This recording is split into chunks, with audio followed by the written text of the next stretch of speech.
Hello friends, आज हम लेकर आए हैं आपके लिए बीएससी फाइनल ईयर के मैथ्स का लीनियर अलजेब्रा के पेपर की यूनिट नंबर 1 के शॉर्ट क्वेश्चंस। इस वीडियो में हम आपको डिस्कस करेंगे पार्ट नंबर 1 के शॉर्ट क्वेश्चन। इस यूनिट में कुल मिलाकर 3 चैप्टर्स हैं जिसको हम कई पार्ट्स में डिवाइड करके आपको कराएंगे। और ध्यान रखिए फ्रेंड्स, जो इस पेपर के जो कंसेप्चुअल क्वेश्चंस हैं वो बहुत ज़्यादा इंपॉर्टेंट है। मतलब ऐसा है, इस पेपर में आपको बहुत सारी डेफिनेशंस और थ्योरम्स मिलेंगी, तो हमें मेनली थ्योरम के रिजल्ट याद करने हैं। वो ऐसे शॉर्ट क्वेश्चन एमसीक्यू ज़रूर आपके सामने पेपर में मिल जाएंगे और 100% जो मैं आज मैं आपको करवाऊंगा क्वेश्चंस उसमें से आपको ज़रूर मिलेंगे ताकि आप अच्छे मार्क्स ऑब्टेन कर सकें। बात करें पार्ट नंबर 1 की, तो उसका फर्स्ट क्वेश्चन है internal binary operation. Internal binary operation क्या है? Let V and F be two non empty sets. ये हमने लेट करना है कि वी और एफ कोई भी दो नॉन एम्प्टी सेट है, मतलब खाली नहीं है। इफ इन वी के अंदर यू स्टार वी बिलोंग्स करता है वी से, U star small V star ये बिलोंग करता है वी से for all U V belongs to V. और जहाँ अलग अलग देखें तो यू और वी बिलोंग करते हैं वी से, and U star V is unique, then the binary operation star is an internal binary operation on V। जो फिर ये बाइनरी ऑपरेशन लगेगा वो इंटरनल बाइनरी ऑपरेशन कहलाएगा V के ऊपर। क्या है डेफिनेशन? V एंड लेट कर लेंगे V and F V any two non empty subset non empty sets only. The let V and F be two non-empty subsets sets if in V के अंदर U star V belongs to V for all UV belongs to V and U star V is unique, then the binary operation star is an internal binary operation on V। तो ये थी हमारी internal binary operation की definition. अब external binary operation क्या होता है? Let V and F be two non-empty subsets let V and F be any two non-empty sets। दो non-empty sets हैं V और F। if for each U belongs to V, जहाँ पर अगर U belong करता है V से और A बिलोंग करता है F से, तो A स्टार U जो है वो बिलोंग किससे करेगा? V से। A star U and A star U is unique. अगर A स्टार U यूनिक है तो then star is an external binary operation. यहाँ पर स्टार एक्सटर्नल बाइनरी ऑपरेशन हो जाएगा। कैसे? देखिए, लेट किया कि V और F क्या है? दो नॉन एम्प्टी सेट्स हैं। If for each U belongs to V, और हर एक के लिए U बिलोंग करे V से और A बिलोंग करे किसे? F से, तो A स्टार U है वो बिलोंग करेंगे V से and A star U is unique, then star is called an external binary operation. Next है vector space. Vector space most important definition है, ध्यान से सुनिए। Let F be a field, यहाँ पर माना कि F कोई भी फील्ड है। A vector space over F is a non empty set V। क्या है? F वेक्टर स्पेस जो है F के ऊपर क्या है? एक नॉन एम्प्टी सेट है V together with two operation such that for each, दो ऑपरेशन जो एडिटिव और मल्टीप्लिकेशन वाले, for each U V belongs to V there is a unique element U plus V belongs to V, and for each A belongs to F and U belongs to V there is a unique element A U belongs to V। यहाँ पर दो conditions है, देखिए क्या है। Let F be a field और a vector space over F field है और उसके ऊपर जो वेक्टर स्पेस होगा वो क्या होगा? नॉन एम्प्टी सेट होगा, non empty set V। F been the vector space F over F is non-empty set V together with two operations such that for each हर एक ऑपरेशन के लिए U V belongs to V there is a unique element है U plus V belongs to V। for each A belongs to F and U belongs to V there is a unique element A U belongs to V। यहाँ पर एक unique element कौन सा होगा? A U जो belong करेगा V से। आगे है conditions of element U V belongs to vector space. ये कंडीशन ऐसे है, आपको तीन कंडीशन दे दी जाएगी, पूछ लिया जाएगा कौन सी सही है ऑल ऑफ द अबव।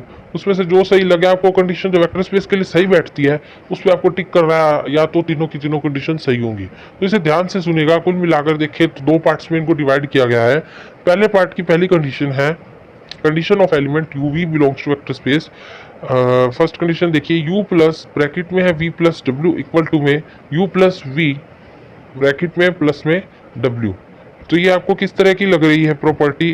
तो ये हमें लग रहा है for all U V belongs to V करता है, ये एसोसिएटिविटी है। क्या है?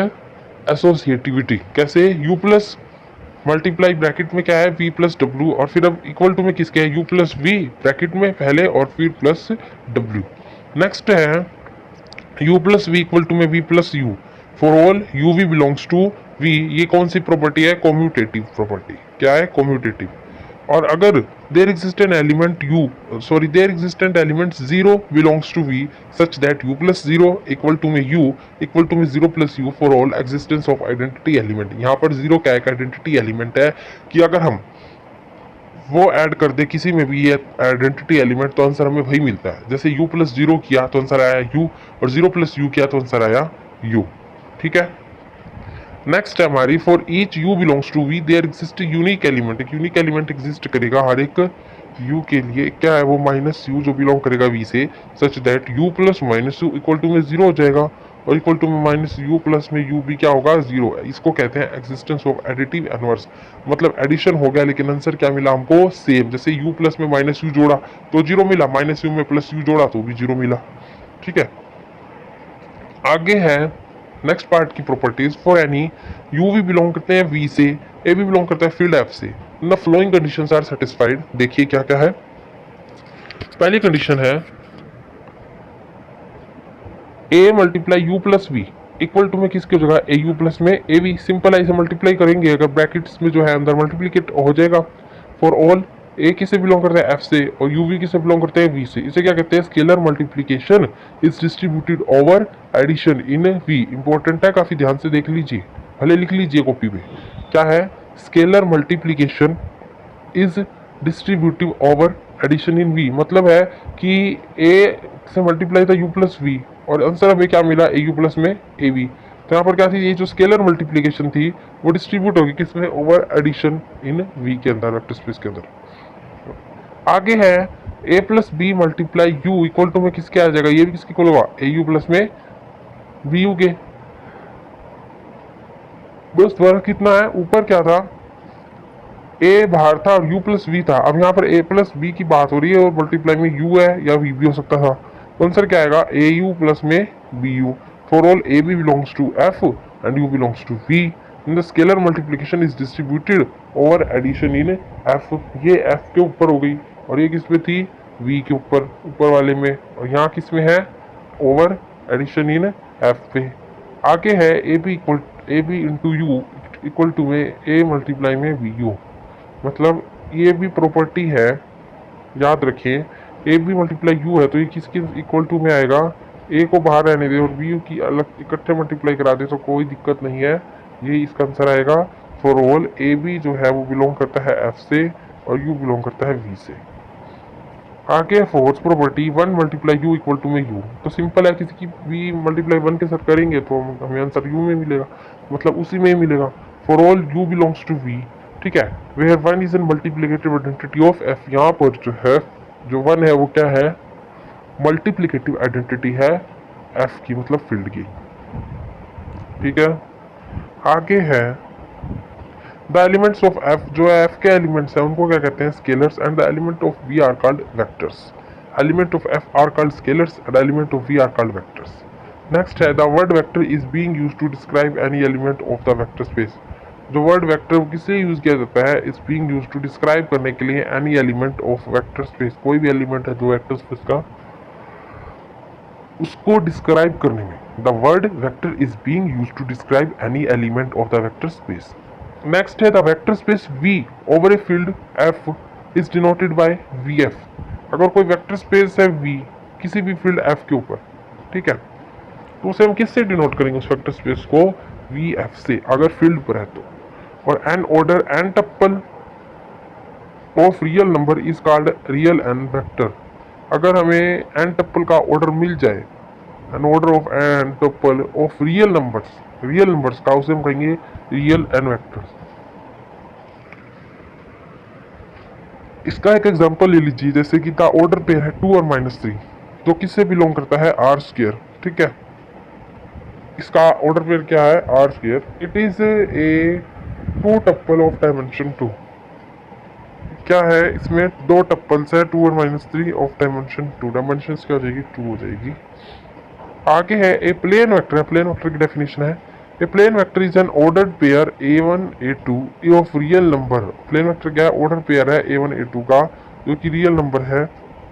Then the plane vector is denoted by v2। तो हम जो प्लेन वेक्टर है उसे हम v2 से डिनोट करेंगे कब, जब a plane vector is an order pair हो a1 a2 का किसी भी रियल नंबर्स के। The set of plane vectors, जो सेट है प्लेन वेक्टर्स का उसे डिनोट करेंगे v2 से। आगे space vector, space vector is an ordered pair, order triple, ये था पेयर में ऊपर वाला order triple of a real numbers, triple हो जाएगा रियल नंबर्स का। The set of space vector is denoted bye v3, जो सेट है स्पेस वेक्टर का उसे किससे डिनोट करेंगे हम, v3 से।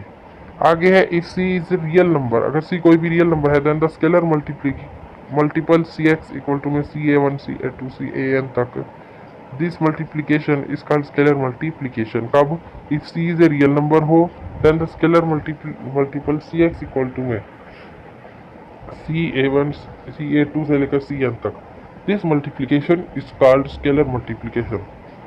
नेक्स्ट है subspace, a non empty subset W of a vector space VF, कोई भी नॉन एम्प्टी सबसेट ले लो W और किसका हो वो सबसेट वेक्टर स्पेस VF का, उसे हम तब कहेंगे set to form a subspace, उसे हम तब कहेंगे वो एक सबस्पेस बना रहा है of V if W is an vector space, W अगर वेक्टर स्पेस हो over field F with the same addition and scalar for V as for V।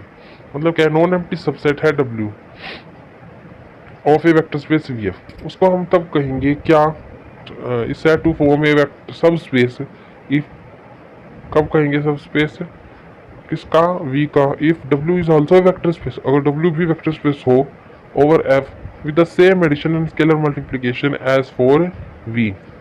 Next है the entire space V and the zero space are called multiple of V, जो entire space है V का और जो zero space है R, जो zero space है V का वो क्या है, multiple entire subspaces V में है, मतलब वो ट्राइवल सब स्पेसिस V में है। कैसे, जो एंटायर स्पेस था V था, एंटायर स्पेस क्या था V, और जीरो स्पेस क्या है, वो सब स्पेस है किसका, V का, एंड उसको हम क्या कहेंगे, जो इस तरह की सिचुएशन में सब स्पेस ऑफ V। नेक्स्ट है the zero space zero consisting of the single element, जो जीरो स्पेस जीरो है वो किसका बना है, सिंगल एलिमेंट का बना है। And the even vector space V itself are subspaces, जो इवन वेक्टर स्पेस है जो, and the vector space V itself, जो वेक्टर स्पेस V है वो अपने आप में क्या एक सब स्पेस है। हमने क्या किया कि जो जीरो स्पेस है वो कंसिस्ट है किसका, सिंगल एलिमेंट का, किसका बना हुआ है, सिंगल एलिमेंट का, किसके सिंगल एलिमेंट का, जीरो वेक्टर के, ठीक है।